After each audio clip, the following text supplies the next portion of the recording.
UPI payment को नहीं बड़ खबर। पेट्रोल पंप रे कालीठू यूपीआई रे पेमेंट करबा मना। तेबे कौन रही संपूर्ण अपडेट आसतु जानिबा। ता पूर्व वीडियोटी को लाइक और शेयर करी चैनल टी को सब्सक्राइब करबा पई अनुरोध। कालीठू साधारण लोकंकर बढ़िबो समस्या। यूपीआई एवं डिजिटल पेमेंट को नहीं आसीछि एक बड़ खबर। आसंता काली ठारू पेट्रोल पंप गुडी करे यूपीआई माध्यम रे पेमेंट ग्रहण करा जिबो नाही। पेट्रोल पंप मालिक माने यूपीआई एवं अन्यान्य डिजिटल प्लाटफर्म रु टंका न नेबाकू घोषणा करिसंती। तेबे आसंतु जानिबा एभली निष्पत्ति केउठी निया जाइछि। डिजिटल पेमेंट माध्यम रे बढ़ुतिबा साइबर ठकेई जोगु देशर अनेक सहरर पेट्रोल पंप मालिक एवं संगठन गुड़िक डिजिटल माध्यम रे पेमेंट ग्रहण न करबाकू निष्पत्ति नैछंती। टाइम्स ऑफ इंडिया रिपोर्ट अनुଯାयी यही सहर गुड़िकरे पेट्रोल पंप गुड़िक केवल यूपीआई माध्यम रे पेमेंट ग्रहण करबा बंद करिबे नाही, बरं सेमाने कालीठारू कार्ड पेमेंट ग्रहण करबा बंद करबाकू मध्य धमक दैछंती। एठारे पेट्रोल पंप रे यूपीआई पेमेंट बंद हेबो। वर्तमान विदर्भ पेट्रोलियम डीलर्स एसोसिएशन कहिछि जे साइबर ठकेईर बढ़ुथिबा मामला जोगु पेट्रोल पंप मालिक माने अनेक समस्यार सम्मुखीन होउछंती। एही कारणरू सेमाने आर्थिक क्षेत्र मध्य सम्मुखीन होउछंती।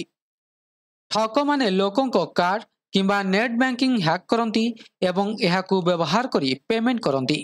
तापरे जेतेबेले केही एही विषय रे अभियोग करंती पुलिस कारबार बातिल करि दिए।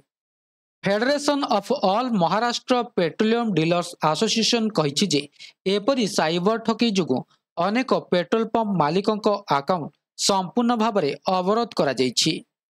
एहा जोगु गोटिए पटे सेमाने आर्थिक क्षतिर सम्मुखीन होउछंती एवं अन्य पटे बाकी देय पाइबारे सेमाने समस्यार सम्मुखीन होउछंती। नासिकर पेट्रोल पंप डीलर्स एसोसिएशन मध्य समान घोषणा करिछि। एठारे एसोसिएशन रो सभापति विजय ठाकुरे कहिसंती जे से एही संपर्क रे अनेक पेट्रोल पंप मालिकंक ठारू अभियोग पाइछंती। सेमानकर डिजिटल कारोबार बातिल होई जाए एवं परे सेमानक अकाउंट को ब्लॉक करि दिया जाए। विजय ठाकुरे कहिसंती जे पूर्वरु एही परिमाण बहुत कम थिला, तेणु प्रायतः पेट्रोल पंप मालिक माने एथिरे ध्यान देउ नथिले, किंतु एबे एपरी घटना वृद्धि पाउछि, तेणु एही निष्पत्ति निया जाइछि। ए संपर्क रे federation of all Maharashtra petroleum dealers association रो सभापति अमित गुप्ता कहिसंती जे सरकार को ए विषय रे अवगत करा जाइछि। पेट्रोल पंप मालिक माने एबे उपयुक्त कार्यानुष्ठान प्रतिश्रुति पाइले ही डिजिटल पेमेंट आरंभ करिवे। एबे महाराष्ट्र रो पेट्रोल पंप एसोसिएशन एही निष्पत्ति को कार्यकारी करबाकू जाउछि। एपरी परिस्थिति रे सारा देश रे कोन प्रतिक्रिया मिलुछि ताहा देखिबाकू बाकी रहिला। कारण आजिर समय रे साइबर ठकेई प्रकृत रे एक बड़ समस्या हो जाइछि। एहा सह भारत और पाकिस्तान युद्ध परिस्थिति भितरे पाकिस्तान मध्य साइबर अटैक करुथिबा कहा जाउछि। तेबे यह थिला संपूर्ण अपडेट। वीडियोटी भल लागिथिले वीडियोटी को लाइक करंतु, शेयर करंतु एवं चैनल टी को सब्सक्राइब करबा को भूलंतु नाही। वीडियोटी को शेष पर्यंत देखिथिबारु आपनको बहुत बहुत धन्यवाद।